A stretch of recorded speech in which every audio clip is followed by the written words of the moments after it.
See if that helps. Well, welcome everyone to Tierra Grande's annual membership meeting. Thank you all for coming. I would like to begin by introducing the dedicated individuals who help guide and support TGIA. Michael Sumner, our Executive Vice President. Unfortunately, Michael wasn't able to attend today. He lives part-time in Kerrville, Texas, and is flooded in. So our prayers for him. We have Jim Lardner, our treasurer. Richard Moore, our secretary. Richard's at a family reunion and was unable to attend today. And we have Alexa Roberts, our director. And then Sue Moran. Where's Sue? She's getting her something. We love Sue, thanks. And Ron Robbins, our IT and operations guru. We'd like to thank you all for your continued support and engagement in shaping Tierra Grande's future. I'd like to take a moment, an opportunity to provide an update on the progress we've made in response to the 2023 membership survey. Your feedback has been invaluable and is guiding our priorities and our actions for the board. One of the main items on the survey that we got a really high response back was on water supply and fire protection. We understand the critical importance of fire preparation.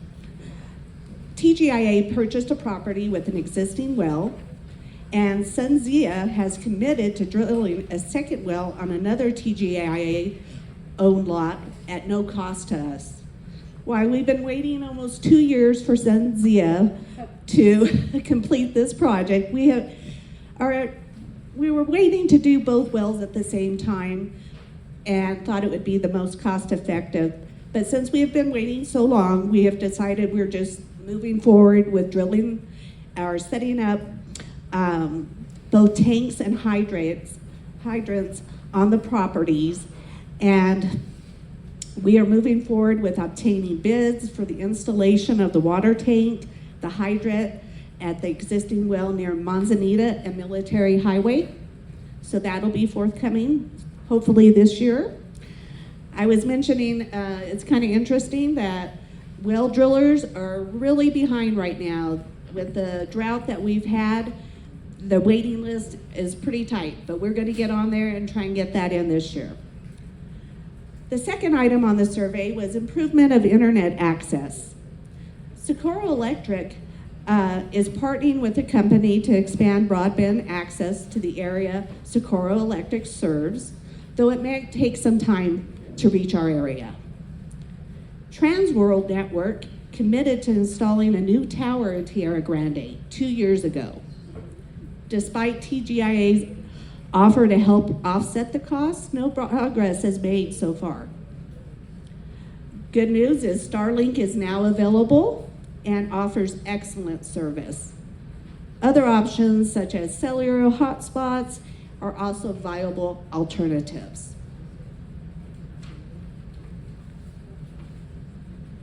The next item on our survey was website enhancements. We had a 77 support for that. And thanks to Ron, he's our IT expert here, he has made some really nice improvements to our site. And I hope all of you visit our site. A lot of great updates there. Pages have been consolidated for easier navigation. A search bar has been added, so you can just easily look up information you're looking for. The site is regularly updated with relevant information. We're exploring the creation of a dedicated page to streamline membership transactions. We welcome your suggestions and implement feasible ideas whenever possible. The next item on the survey was the relocation of TGIA's office and a community room. We had a good 74% support for that. The board has explored relocating TGIA office and the community room at a lot TGIA-owned lot near Millette entrance. However, due to the high construction cost right now and the maintenance costs that it would incur, as well as staff safety and security concerns, the board has determined the move is just not feasible at this time. The next was realtor engagement and community promotion. We've taken several steps to raise awareness of TGIA. Sue has met with local realtors to promote. We have also joined the local Chamber of Commerce to expand our outreach. Our for sale by owner spreadsheet is widely distributed and draws a significant amount of interest. We've also done a lot of beautification efforts that are ongoing. Cattle guards are being replaced, solar lighting has been installed, and new entrance signs designed by our own TGIA member, Nikolai and Catherine Santz, who also donated $1,000 towards the project. I would like to go ahead and take a moment and thank Catherine and Nikolai. Are you here today? Oh darn, we had a nice presentation to give them today, and just to show us, we really appreciate all that they did. I hope you all are enjoying the signs. I thought they looked really nice. Nicolette is an artist, and she designed the, beautiful entrance signs, and organized it all, and arranged for the installation, and again, made donations. It was wonderful. Yes, what community support, all of everybody gathering together. The next item was update about our community, or updating our community brochure. We have updated our membership benefits brochure, highlighting many of the advantages in living in Tierra Grande. Interest in our community is growing. We average 3 new property owners per week. 3 homes are currently under construction. 2 new home plans are expected soon. 1 owner has purchased a large lot and plans to build multiple spec homes also. The next item from our survey was a promotional video. We had 62% vote for that. At this time, the board has decided not to not to pursue that, but we'll revisit in the future. Increase in granting funds. We're proud to report that in 2024, over 10,000 in membership grants were awarded. For 2025, the board has increased grant funding to $50,000. All grants must benefit the broader community. Updates to our grants are for water conservation. We have increased the grant from $1,000 to $2,000. Road assistance, for roads not maintained by the county, a one-time grant capped at $2,500. Power line extensions, $1,500 per pole, capped at $15,000. And we really appreciate that, because that every time we put in some power lines and it crosses properties, that just helps improve and make it easier for future folks to move into our area. Energy conservation. We have increased our grant from $1,000 to $2,000 for members to apply for energy conservation. It can be from water, solar, you name it. We are grateful for your continued involvement and commitment to making Tierra Grande a resilient, welcoming community. Together, we are building a stronger, safer, more connected community, one step at a time. Please don't hesitate to reach out to us with any questions, ideas, or concerns. We thank you and appreciate you being an essential part of our journey. Thank you all.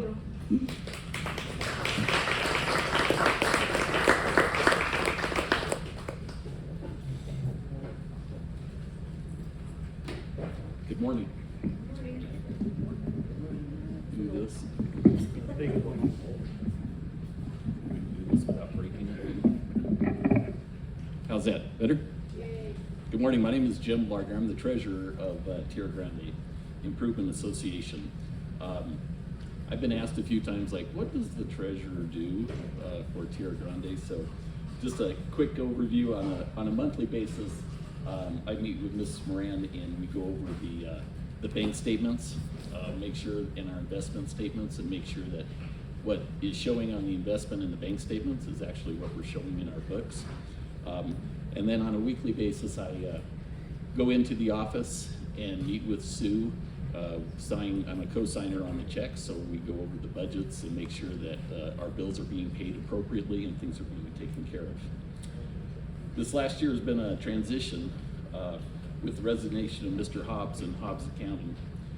Tierra Grande has retained a new accounting firm, P&L Accounting. Along with our new accountant, we have selected a new auditor for the annual review, Jason Seiss, from Seiss and Associates. This past year we've also updated our accounting software from an older Quicken program to QuickBooks. We're just in the final stages of finishing this transition and working the bugs out. But with this new program running, we'll be able to quickly generate reports, keep close track on our budgets, both non-discretionary and discretionary budgets, and will make running the office more efficient. Also with this new program running, our accounting firm can oversee on a quarterly basis our accounts and make sure that our accounting is accurate for income and expenses in a format that's more generally acceptable today. The QuickBooks is pretty much what most small businesses run on today. We've divided our budget into two categories. So we have a non-discretionary budget and we have a discretionary budget. And if you look in your packet, you can see the budgets for 2020. Let me look at this here real quick. For 2024 and for 2025, the non-discretionary budget is basically our day-to-day operations. So we rely on this assessment, or this revenue is made up of assessments and interest on delinquent accounts. The revenue stream covers daily expenses of running the association, rent, electricity, part of our insurance, our staff, and other just general expenses that you have running a small business. And basically, Tierra Grande Improvement Association is just a small business. Whereas the discretionary budget comes from interest on investments, leases, and miscellaneous fees. So this last year, the board of directors for Tierra Grande voted to use the discretionary funds for a variety of items. Tierra Grande purchased additional preservation land, which adjoins the existing Tierra Grande open space. The board of directors purchased the land to prevent the land from being developed, which is getting to be more and more prevalent in that area. Tierra Grande also purchased a lot at the intersection of Military Highway and Manzanita. This lot had a well on the site, and the plan is to install a water tank and fire hydrant on the site for the use of wildland and residential fire suppression efforts. Valencia County Road Department will also use the water for maintenance on Tierra Grande roads only. This lot will also be the new location to park the dumpsters for the semi-annual cleanup. Tierra Grande spent funds to fence two lots owned by Tierra Grande to begin the beautification efforts of our entrances. We used these discretionary funds to pay the liability insurance on our preservation and open space lands, and also as time goes on, we're allocating money to replace cattle guards at entrances. Foreclosures also fall within the discretionary budget. We expect to recover most of these expenses when the properties are sold in the foreclosure sales.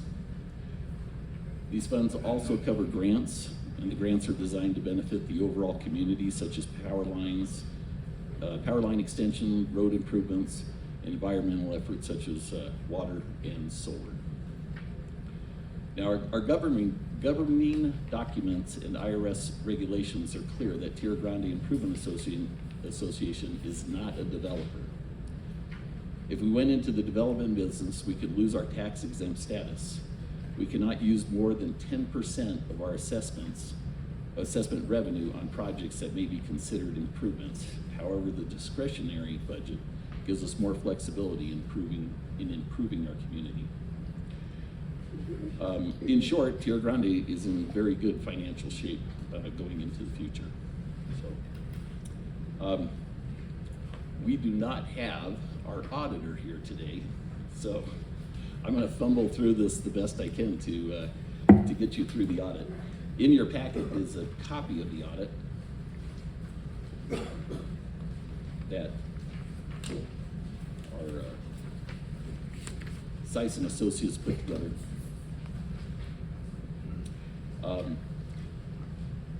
In past Tierra Grande annual meetings, they've read all the numbers to you, and I'm not going to stand up here and do that for you. You can read the review. This is just a review, so it's not a full-fledged audit. The review just looks at our accounts, at our systems, make sure that things are going in the right direction, things are putting in the right accounts, that we have a system for taking care of our accounting.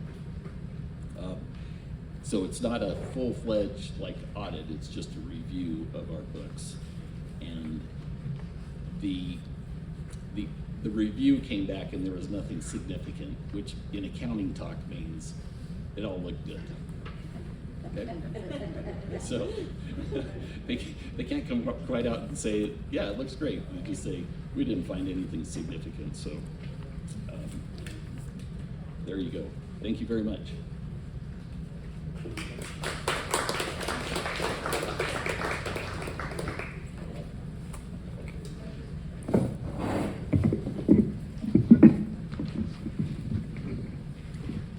Next on our agenda is we have Nicole Tateman, Tom Batter, and Tuff Wimberly from the Game and Fish Department to give us an update and a presentation on the bighorn sheep.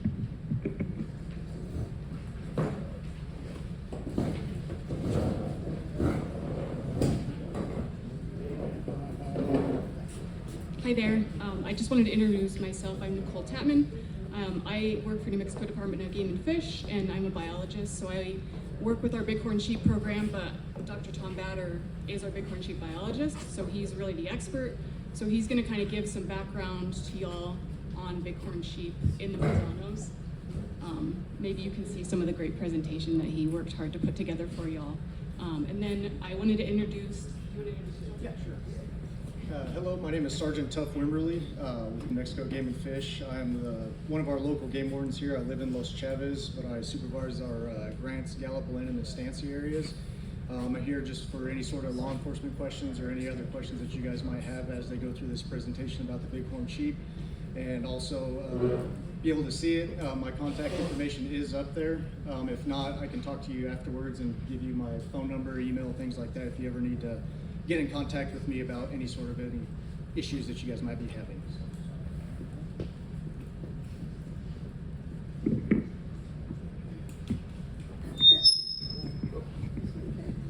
Is this gonna work?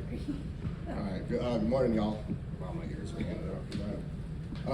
So my name's Tom Batter, bighorn biologist, New Mexico Game and Fish. It's gonna be kind of hard to see the presentation this morning, but we'll work with it. My friend and colleague, Katie Pecora, she's the other bighorn biologist. She couldn't be here today, but she put a lot of work into this alongside me, so just kind of want to give her a tip of the cap while she's not here. But so today I'm going to talk to y'all about the history, ecology, and the hunt program of Rocky Mountain bighorn sheep here in New Mexico.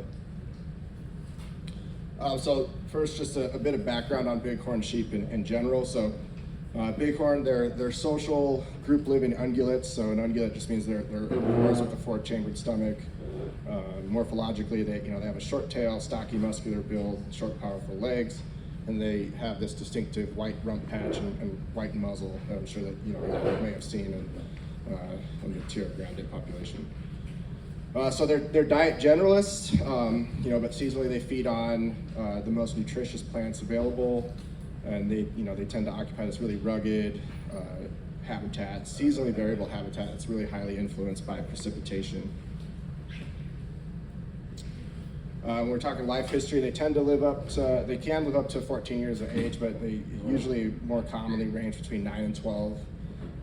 And they participate in what is called the polygynous mating system. So this is when you have a few mature males that compete and successfully breed with most of the females. So you can think of it generally, it's like something 10% of the mature males will breed up to about 95% of mature females.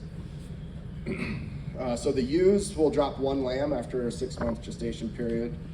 And during most of the year, they actually sexually segregate across the landscape, so except during the breeding season or the rut.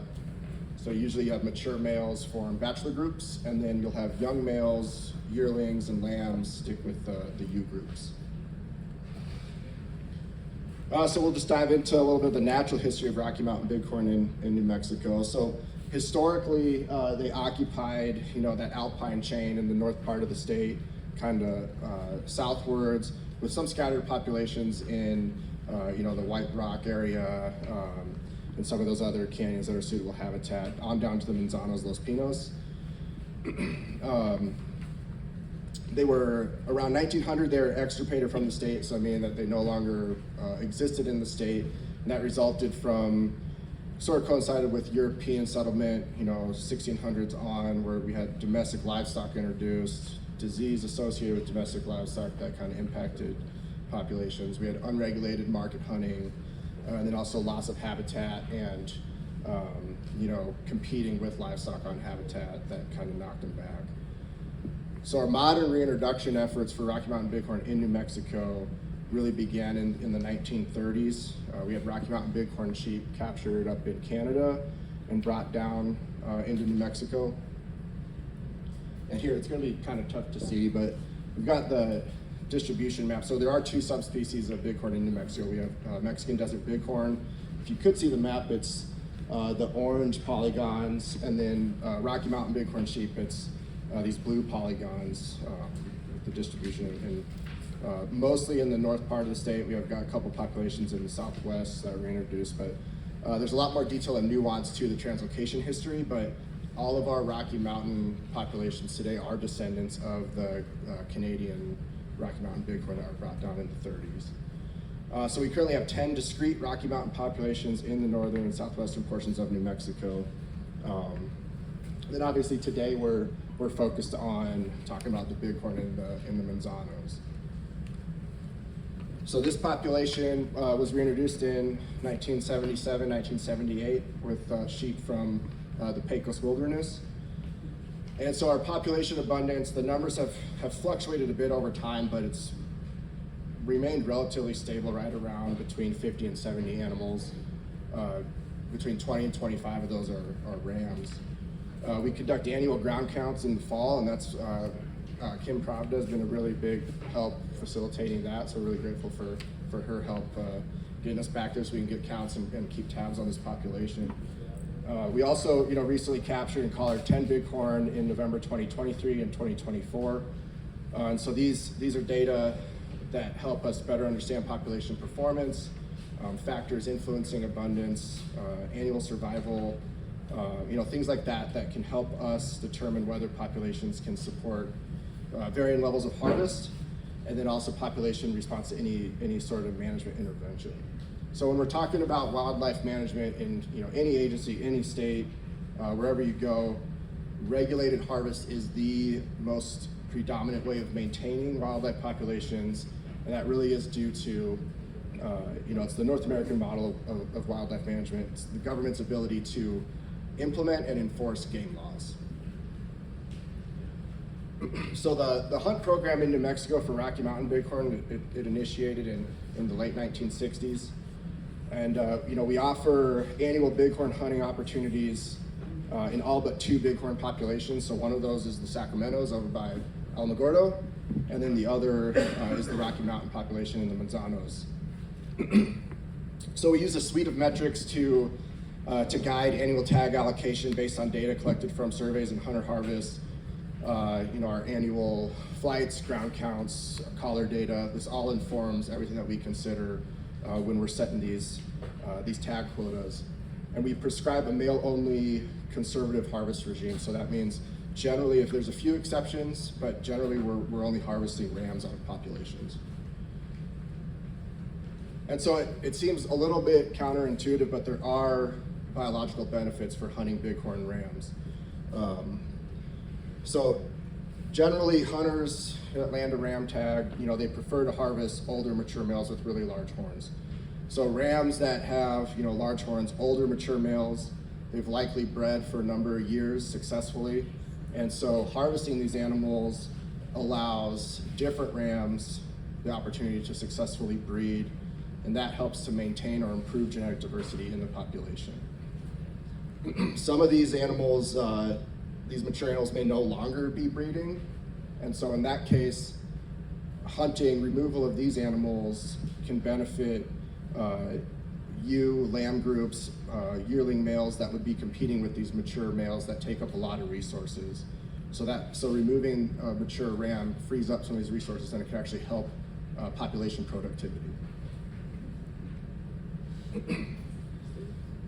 And then lastly, so male-only harvest, it allows for a level of hunting that has no impact on population productivity or population performance. So if you recall back to that life history, I was talking about the polygynous mating system. So you have few mature males breeding the majority of the females. So removing a small number of males, it doesn't affect the overall population numbers, because you have other males available on the landscape that can successfully breed, and the number of mature females is not changing. So your pregnancy and birth rates are going to remain consistent and can even improve with removal of a large male that's competing for resources. So we have some populations throughout New Mexico that almost exclusively reside on private property. And this Manzano population is one of them. And so in these cases, our agency, we can enter into a contractual agreement with private landowner or the landowning entity to increase hunting opportunities and promote bighorn conservation and management on these private lands. So these agreements, they authorize the landowner or the landowning entity to hunt bighorn, and the same metrics that we use to guide tag allocation in the greater public game management units are applied to these areas as well. And then the landowners, they can choose to use that tag, or someone within the community to use that tag, or they can sell that tag at their discretion. And the rules and regulations that are specific to the private property within these agreements are really flexible and negotiable. So we're talking season dates, the season length, method of take, and then even requirement of a hunt escort on the property while there's a hunter out there during the duration of the hunt, sort of just to help out and to make sure that things are ethically considered and just good hunting practices occur. And so all of these factors, all these features in these authorizations are mutually agreed upon, well before any hunt activity would occur. And I think you should have this map in y'all's packets, or a couple versions of it, but we've included some collar data of these 10 individuals I mentioned earlier.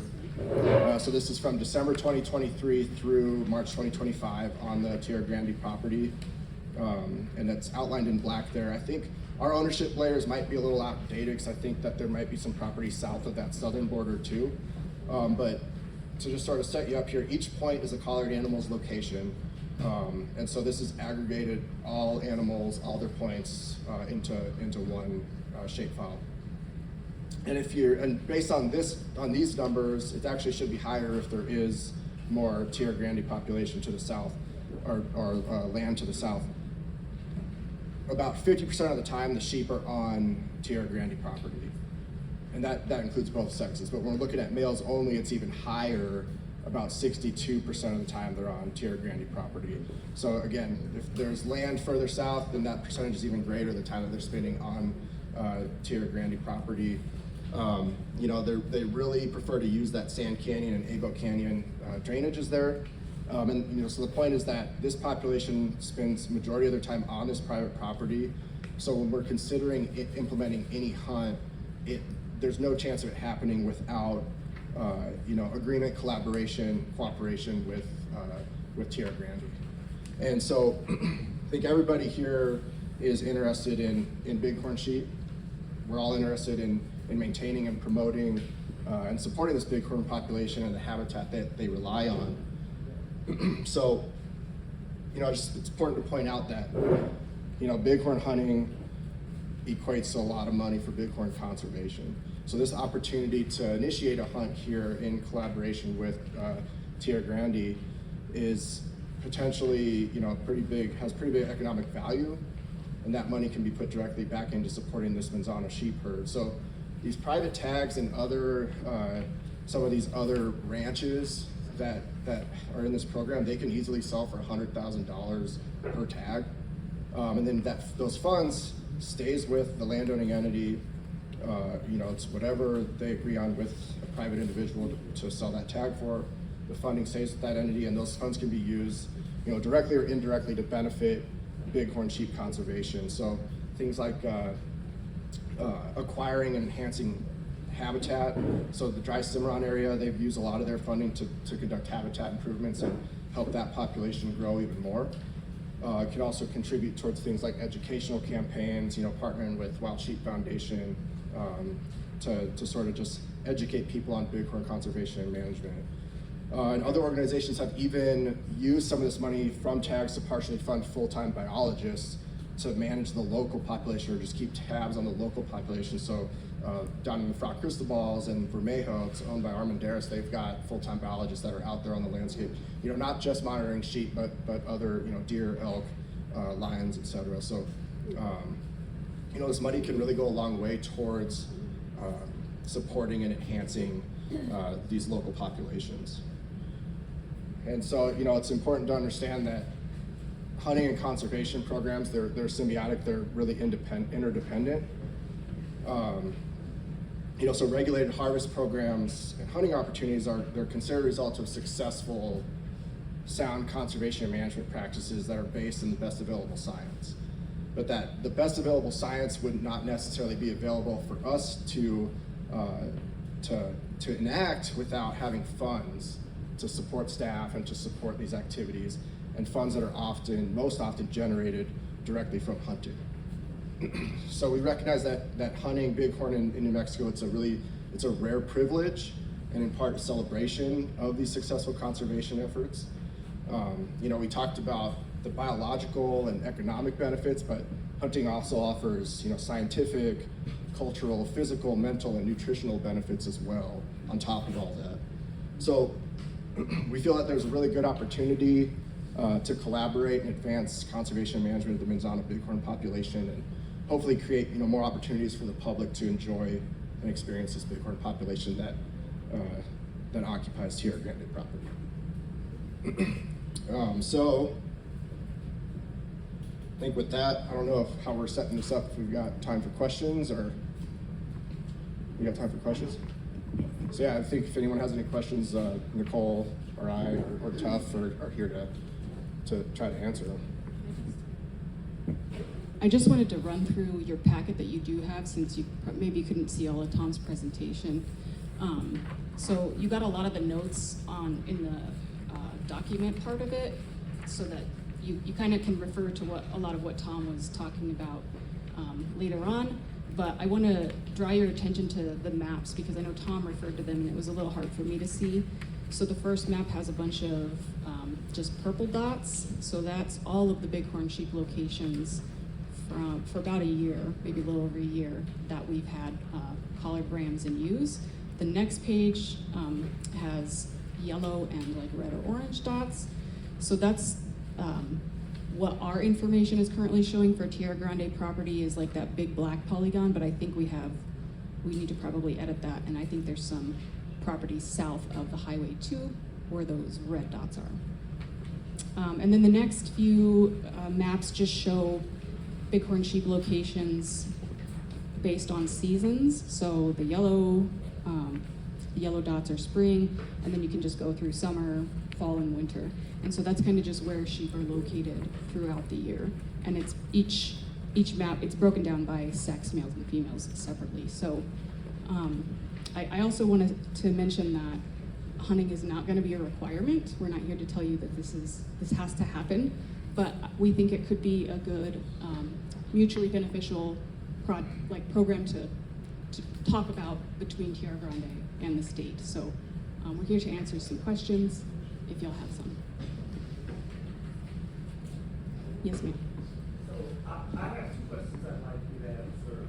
Tom said that it would be all right to hunt these older, more mature animals because of the healthy reproduction. So if someone's out hunting, how will they know that this is an older, more mature animal? Is there something about them that will make it visible?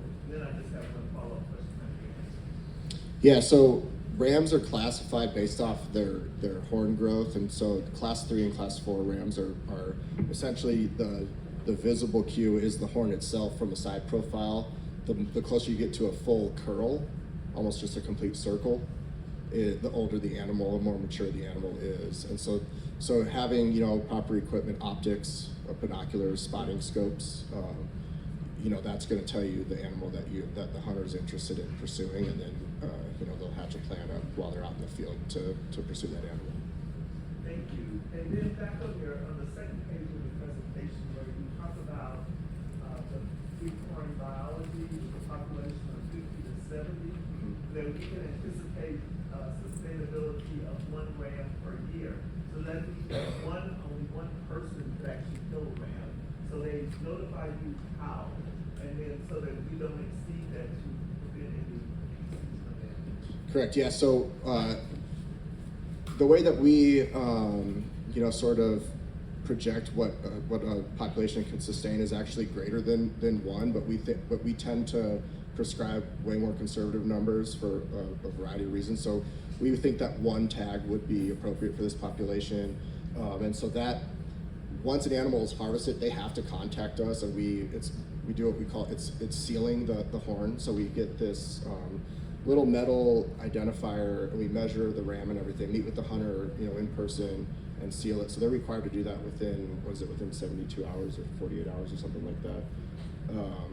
And so no other hunters would be authorized. There would just be 1 person, you know, per year, or whatever the agreement is between that Tierra Grande is interested in.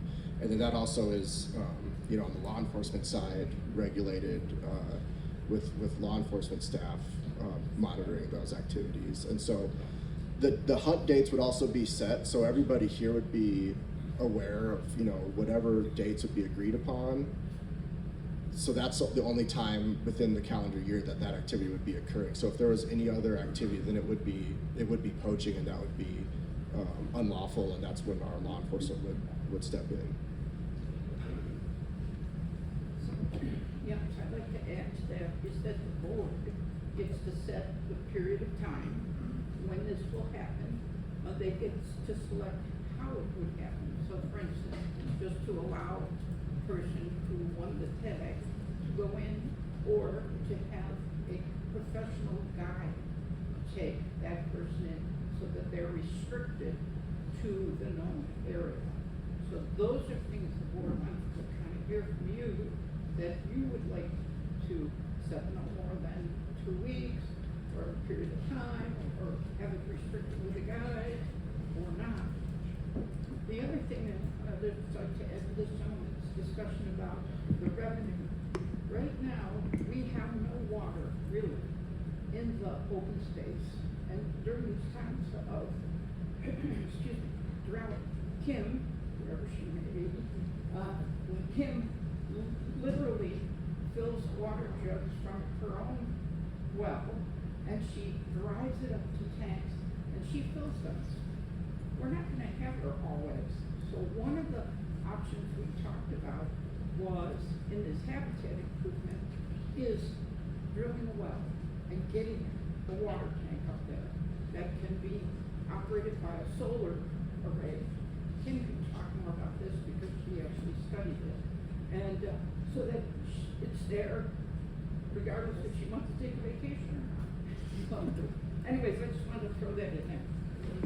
Yeah, that's a really good point. And there's a lot of good resources, you know, Kim being one, and then, you know, Wild Sheep Foundation, that they're working on publishing a library of material to help guide construction of these water catchment units.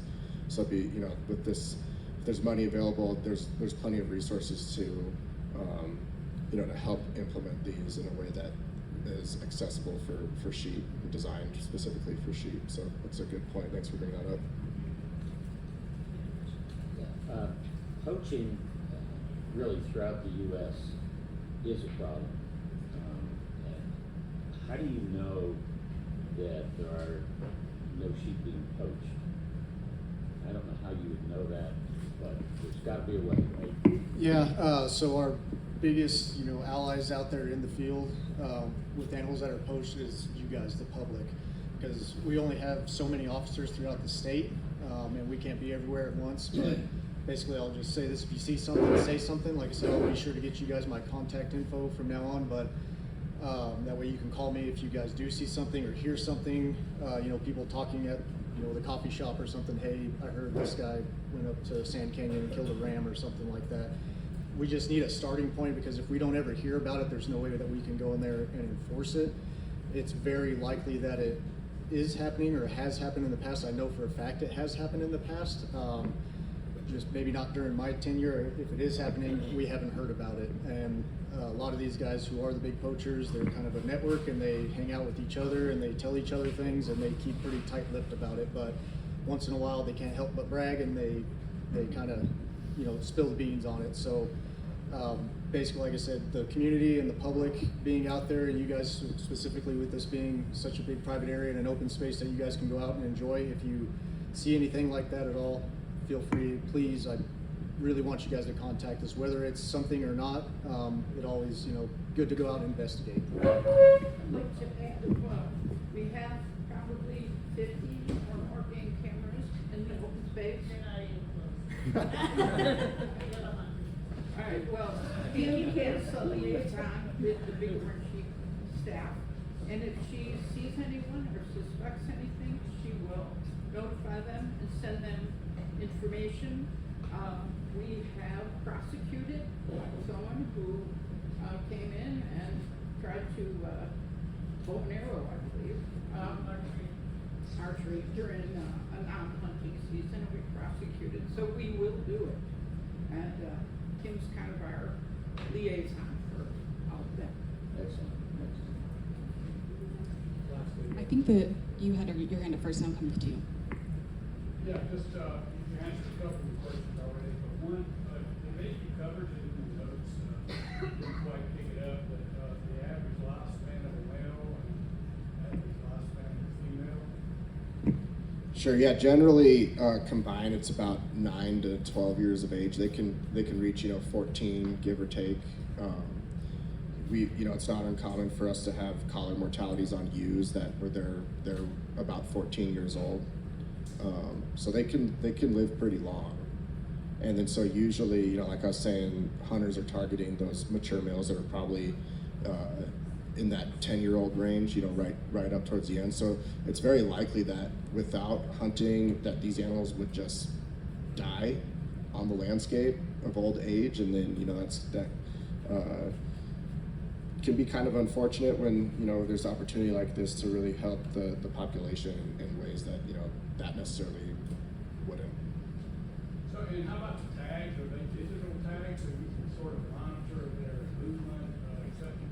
Yeah, so everything's done electronically. So I think the authorization is issued electronically, and then the landowning entity, so if the tag was issued, authorized to Tierra Grande, then it would be up to the entity to assign that to somebody and let us know, and that person has to be in the system and have hunting license and everything, and then they pay the tag fee to the state, and then whatever the agreed upon costs or access fee or whatever with y'all is a separate transaction from that we're not involved in. Oh, but I was kind of thinking about the tag. You have a tag on each animal, right? Digital tag. Are you talking about GPS collars? Yeah. So not okay. Yeah. So not, we don't have one on every single animal, but since they are group social ungulates, having a proportion of them collared. Gives us a lot of information. You kind of infer that, you know, the females are with a lot more females, but they're not all tagged or GPS collared, but a good portion of them are, and then we continue to capture and collar, you know, as often as we can.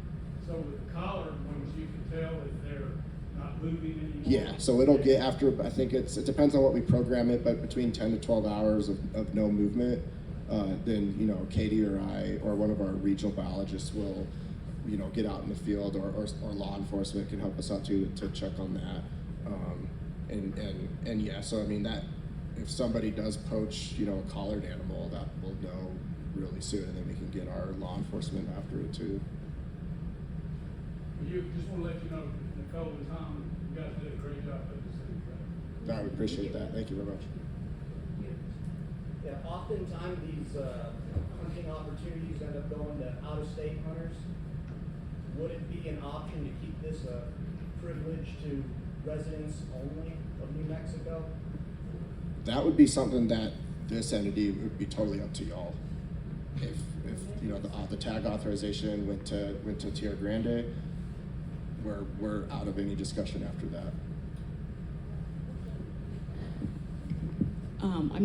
I don't know if Tom mentioned this or not, but when we enter into these agreements with folks like y'all, we usually do a 50% goes to private land, 50% goes into our public draw. And so we'd probably alternate years. So 1 year y'all would have the tag and could sell it however you wanted. The next year we would put it through our public draw. Most of those tags go to a New Mexico resident for bighorn sheep rams. Rondo, would you like to finish up? One more question, and then we'll move on. Yeah, like you said, we have full jurisdiction on all of this, right? But you're saying every other year, you guys have full jurisdiction. Not necessarily. So the question was who actually has the jurisdiction? So since it's private, you all own the land. It's your private land. You get to say whether or not what we're talking about actually occurs. In order for the state to enter into such an agreement, half of the licenses have to go into the public draw. But, you know, depending on how many rams can be harvested each year based on our surveys, if that's 1 a year, then it would switch, right? You all would have 1 year, we would have 1 year. But all of the rules would remain the same. So the dates, whether or not there's somebody escorting, everything else would be the same. Thank you. Thank you so much. You had a great presentation. We appreciate you coming.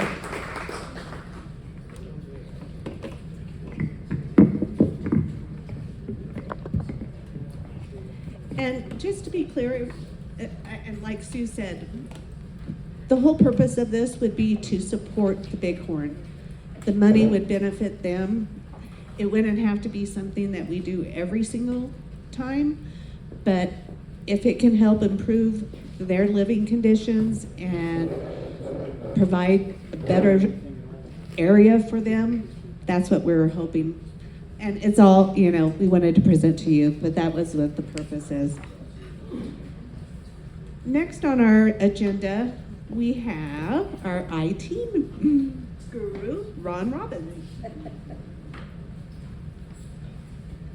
Hello everyone, I'm Ron, IT and Operations for Tierra Grande. I just wanted to give quick updates on what we accomplished so far this year in regards to IT. So for the website, no major changes, just maintaining it, because I'm trying not to change a whole lot of things all at once all the time. So people just, every time they go, they get confused. So I'm making small changes every now and then and just trying to maintain it. I do operate off of recommendations as well. If someone has a recommendation for something, we'll try and implement it as quick as possible.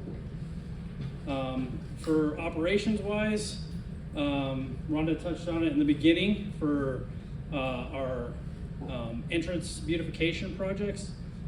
We've recently hired a landscaper to come out quarterly and kind of clean up the area to keep our entrances clean from the sagebrush, tumbleweeds.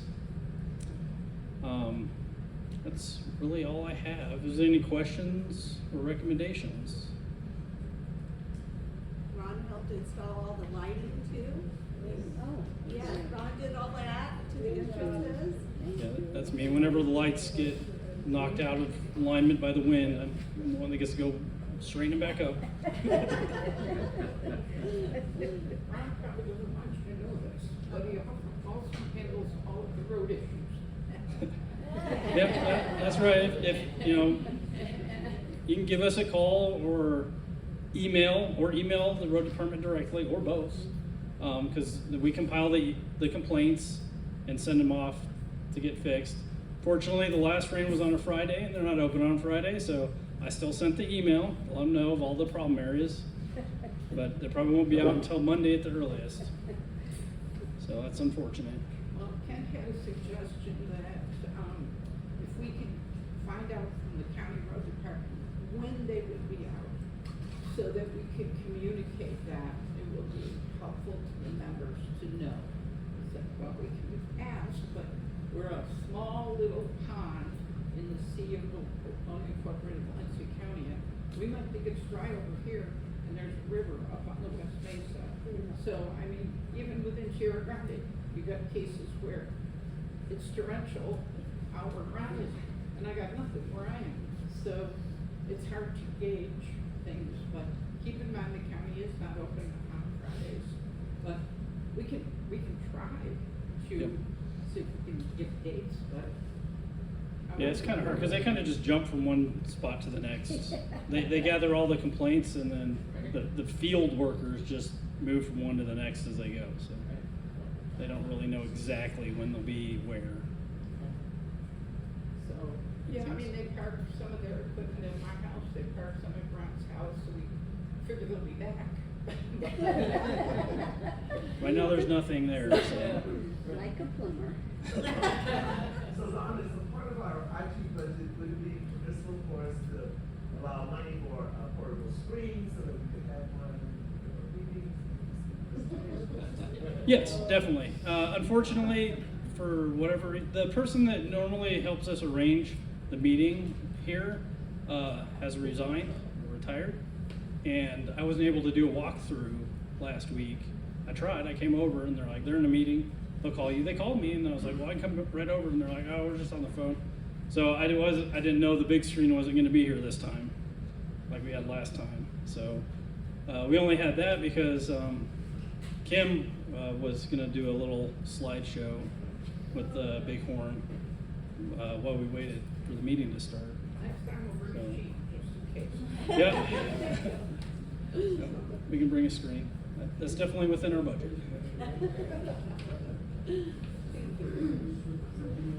Every year I learned something new. Like, this would have been better. Gentlemen had a question about the video of this meeting. Yes, so I am recording it on the phone, I'm recording it on the computer.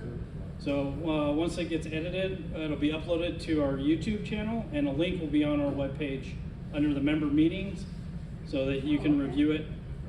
And as well as this entire packet. Yeah, so right now the packet's on our website under the member meeting, so that's already there. And people can log in to this meeting via Zoom if they can't attend in person. We prefer virtual, but if you can, here in New Jersey, you can log in and watch it from your chair. Any other questions? All right. Turn it back over to Ms. Rhonda. Thank you, Ron. We appreciate all you do. Now I'd like to have Sue give our director's report.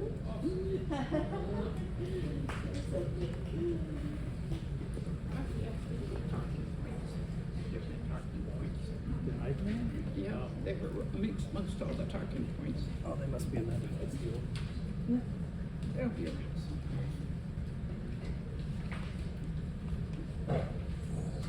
As many of you, I don't need this, do I?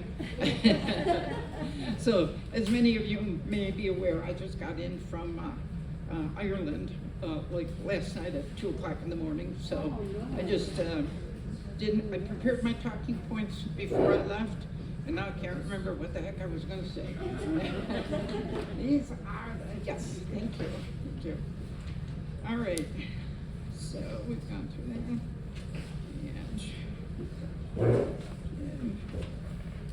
Okay, all right. Well, first off, I think you've probably all noticed some changes at the Tierra Grande office. Ron has taken on most of the day-to-day responsibilities. I'm pretty much in the background now, working probably like Sunday, Monday, Tuesday. So, and I'll be handling board stuff. I'll be handling special projects, the accounting system. Eventually, Mr. Lerner, I'll get it. and things like that. So Ron's handling the roads. We're starting to train him on architectural control. So I expect by the end of the year he'll take that over. And so really Ron is the go-to guy for day-to-day stuff. But I'm in there monitoring and watching things. So let me see. I want to let you know that we've really worked hard to try to save money. We print almost everything we need in-house, our brochures, our letterhead. This last newsletter that we did for you was our first in-house newsletter publication. So we wrote it, we printed it, we mailed it, we folded it, everything. So with it now being done in-house, we probably will save $7,000 a year. So we're very, very happy about that. So I want to take you through a couple of things on the operating budget that was in your packet. So as Mr. Lerner explained, the operating budget is pretty much the day-to-day operations for which we have to do in order to comply with our bylaws, articles of incorporation, all of the IRS and legal things. And the discretionary budget is essentially discretionary. We don't have to spend it. But let's go look at the income on the operating. Our bylaws, or one of those legal documents, require us for our operating to live within the assessments and interest on the assessments collected each year. So you're going to see in the 24 budget that we actually brought in a little over 200,000, but we spent 209,000. So we were like 9,000 in the red in a cash basis. Now, if you're going to look at the audit, it's going to show us in the black because they do it on an accrual basis. But our effort is always to try to streamline it.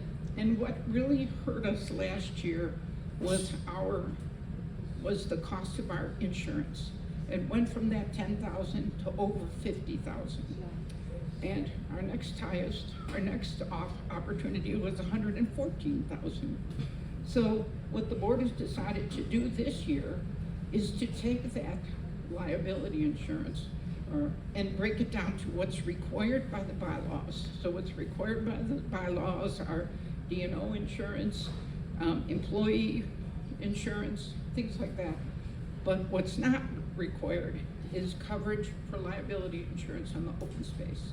So this year we moved that 50,000, we moved 35,000 of that 50,000 into the discretionary.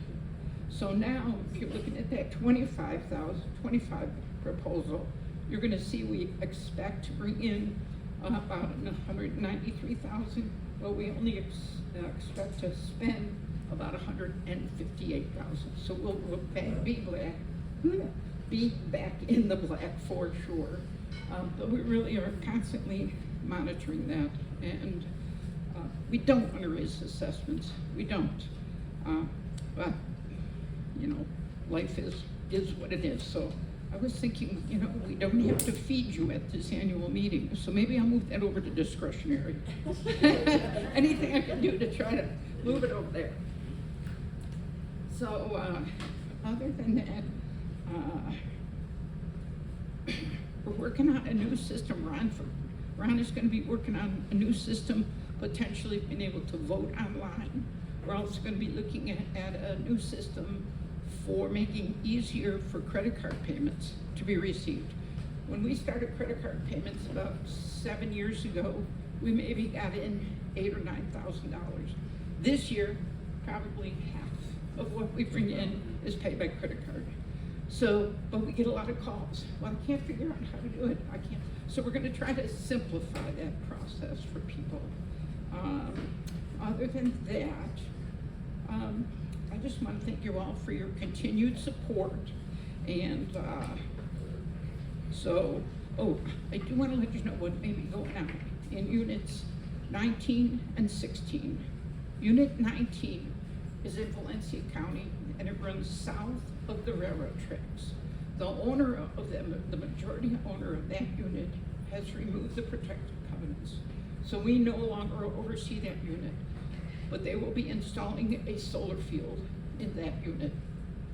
So you're gonna see some activity there.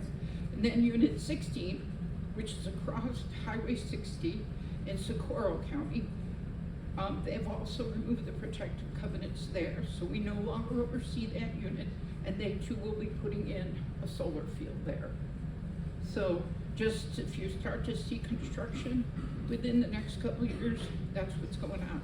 They're also gonna be putting in a power plant per se to handle the conversion from the solar to the electric. And so you're gonna see some activity on that. But we have no say in it because we no longer oversee it. So, and there aren't any houses in unit 19 or 16.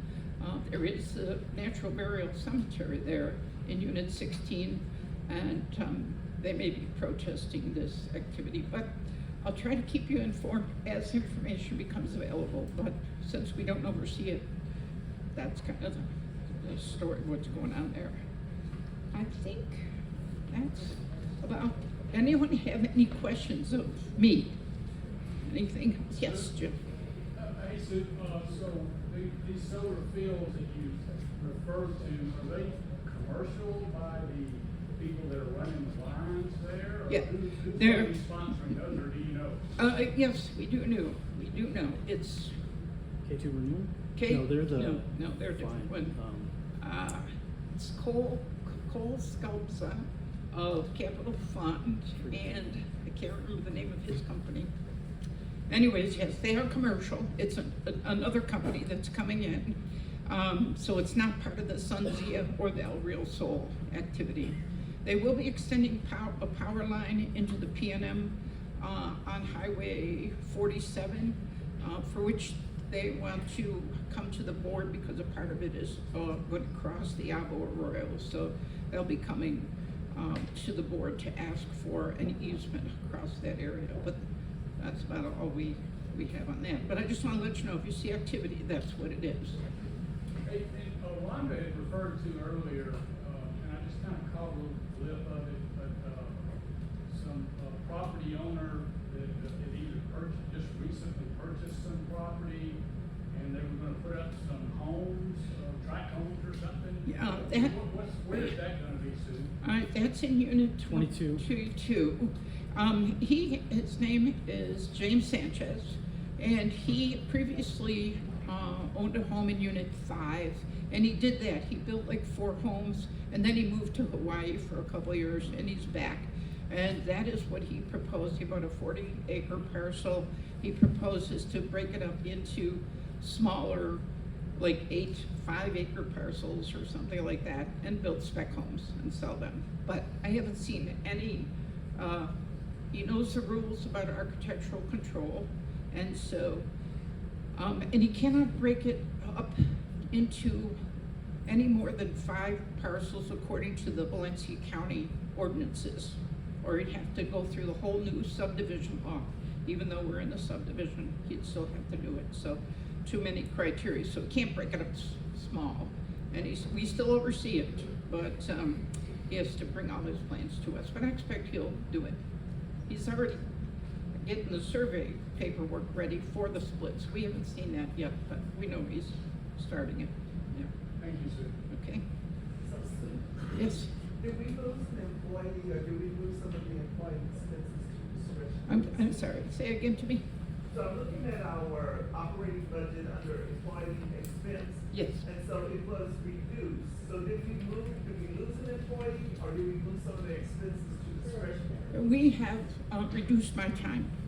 So last year, it was Ron and myself, and Ron worked pretty much like 30 hours, you know. And so, because there's a lot of training that comes in with this. So now, and my salary is higher than Ron's. And so now with my going down to part-time, and Ron's not gonna go to full-time yet, we're gonna be able to save a little bit of money that way. And so that's why the difference in the salaries. Right, and just wanted to follow up, and looking at our legal fees, they Yes. were increased substantially. Did that have to do with the purchases that we made, or why did they go so high? Now we're gonna have to look at the legal fees. It's the For foreclosure. the foreclosures in the discretionary, yes.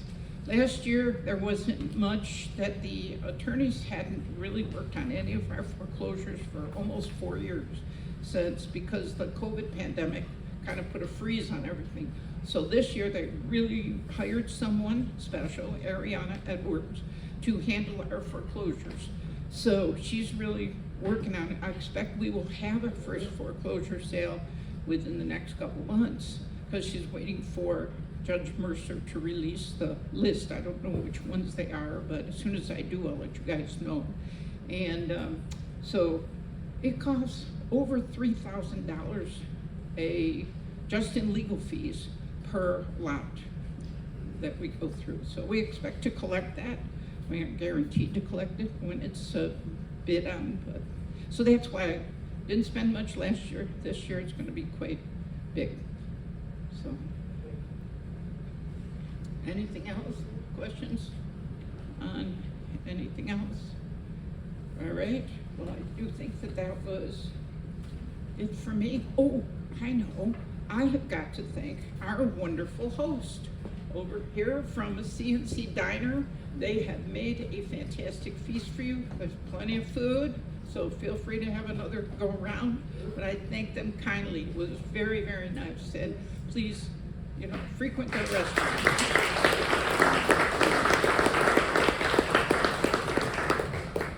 Okay. That's it for me. Thank you very much.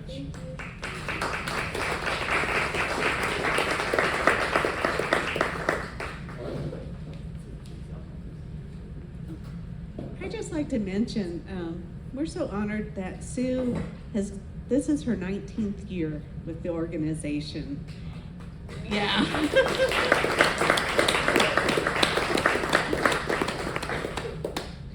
The history that Sue has is just invaluable. She knows Tierra Grande's history. Any question you ask, Sue knows. And we're very fortunate that she's working with Ron, and Ron is doing a fantastic job and soaking all of this in and has a love for the community as well. So thank you both for everything you do.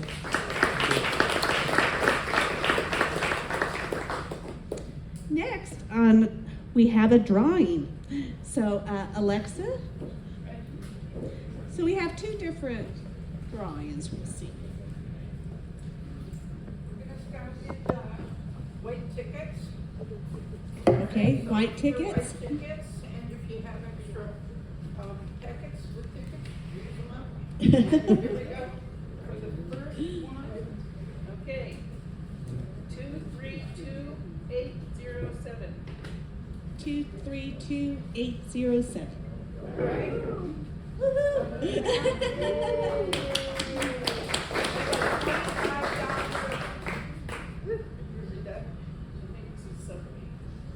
$25 Subway and utility.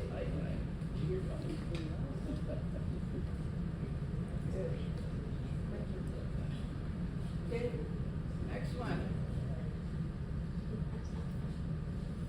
232820.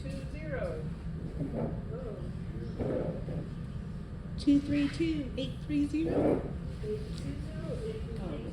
$820. 820.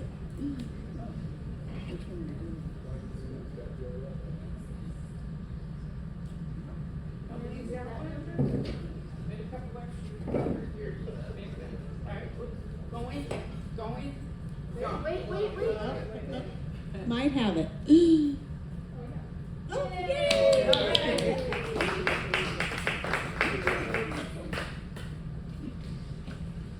$25 for Domino's.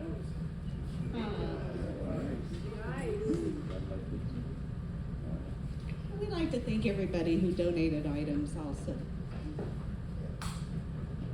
232-804. 804.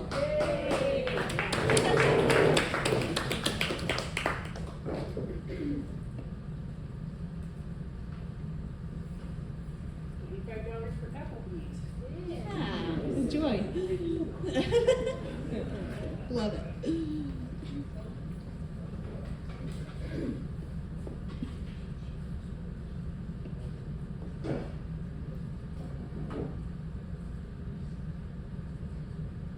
Okay, they're all 232, so 813. Yay!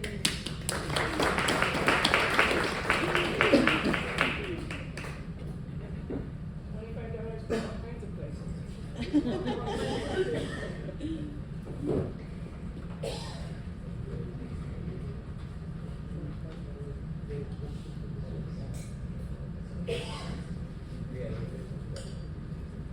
Eight two eight.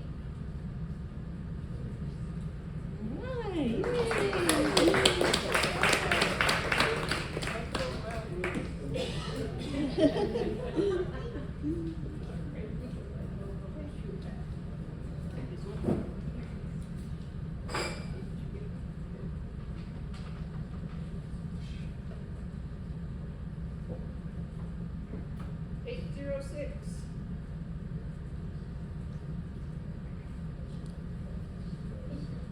Eight 806. Going once, twice.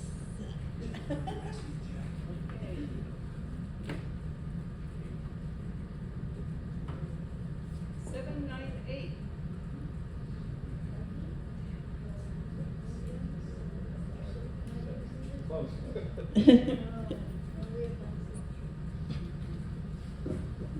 Okay, 3 times gotta be the charm.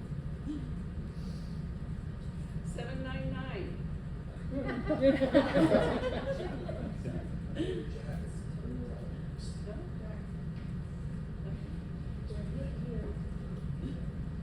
4 times the charm. Did you check the white numbers there? No one sitting next to you, get their numbers. Hold on. No, darn. Okay, 844.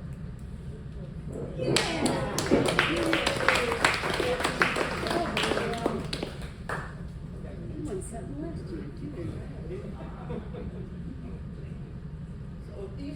those gifts so far were donated either to the benefit of us using our credit card at Tierra Grande, and then they allow us to pick these food gift cards. And those lights were the last from John Moran. And then the cruise set that you just got was from where we order our copy paper. Oh, nice. That's what I like to know. We do our best to be frugal here. All right, this next one was donated by Alexa Roberts. 837.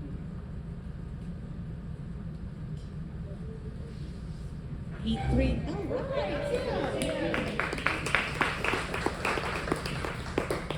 74 drinking glasses.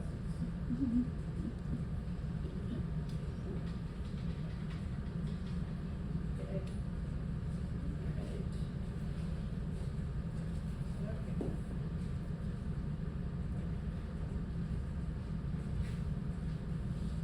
Okay. 817.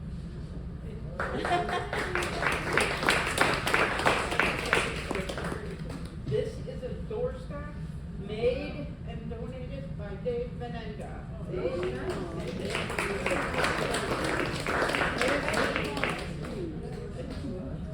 So cute. Ah. She's in love, I can tell. Now we'll move on to our red tickets, our grand press tickets. Ready?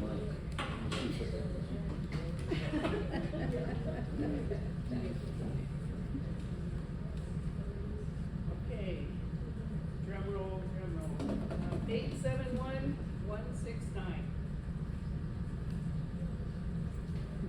All right. There we go.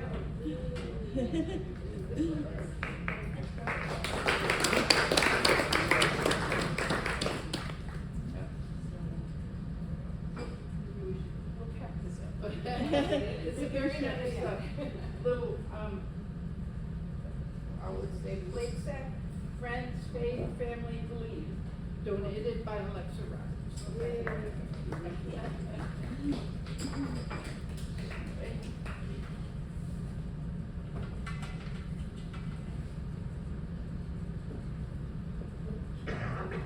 Eight seven one 177.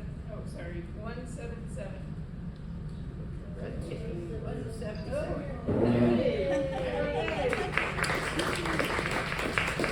This is a wonderful picnic basket donated by Alexa Roberts.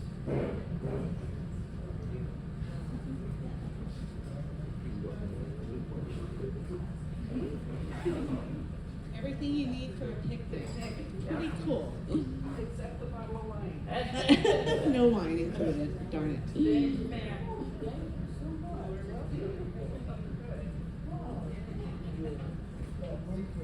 Your bottle of wine. There you are. Well, in case you guys know, the next prize is our grand prize, made and donated by Judy Menenga. And this, every year, since I can remember, she has made us lamp quilts. Look how beautiful. Isn't that gorgeous? Talented. Good round. So, all right. Final prize, grand prize. Here we go. Red ticket.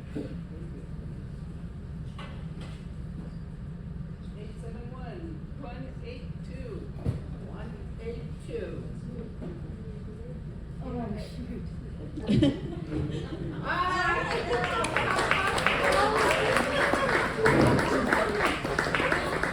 is good because Carol quotes with Judy. How funny.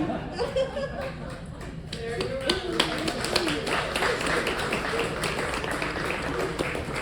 Again, thank you everyone for your donations.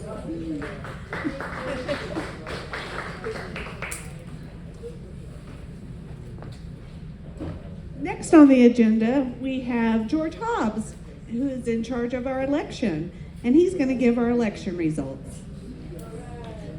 Can y'all hear me? Yes. One thing you want to be on the ballot committee, and people count the ballots, last time I was at the meeting, so there were 240 ballots.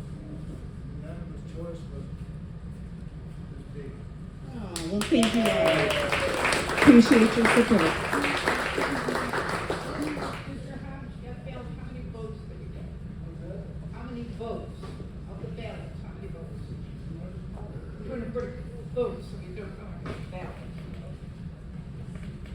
See, because people might own multiple lots, so somebody could cast 10 ballots, but they have 10 lots. So that's why I like to know whether, how many ballots and how many votes. So, yes. Pardon me? That's the total number of votes. If we're trying to increase the ballot return, you know, when you're dealing with about 2,500 members, and if we only get back 200 ballots, that's like, you know, 1%, 10%, 10%. So I'm looking for ideas on how to create interest. We've tried incentives in the past, they didn't seem to work very well. So, trying to make it easier to vote online. I don't know, so I'm open for, ideas that we can try to increase the interest in. Okay. Well, thank you. Now we'd like to open it up for questions. We'll keep it to 5 minutes. If anybody has any questions that myself or the board can answer for you, please feel free. Well, good. It sounds like it was a very informative meeting, right? We thank you all for coming. I'll take this minute then to officially adjourn the meeting. Feel free to stick around and visit. Yes.